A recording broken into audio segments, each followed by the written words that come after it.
სასწრაფო სამედიცინო დახმარების ცენტრს კიდევ რამდენიმე ახალი ავტომობილი შეემატა. Პირველ ეტაპზე 9 რაიონულ ცენტრში 24 ავტომობილი, მეორე ეტაპზე კი 38 ახალი მანქანა გადაეცათ.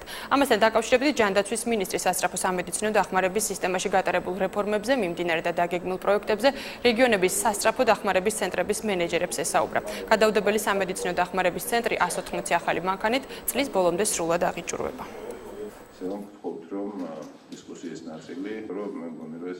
თითქმის წელიწადია მიმდინარეობს რაიონული სასწრაფო დახმარების სამსახურების ასე ვთქვათ გაუმჯობესება, რაც გამოიხატა იმაში, რომ შეიცვალა მართვის მოდელი, დაიწყო ბოლო თვეების განმავლობაში და წლის ბოლოს დამთავრდება ავტოპარკის სრული განახლება.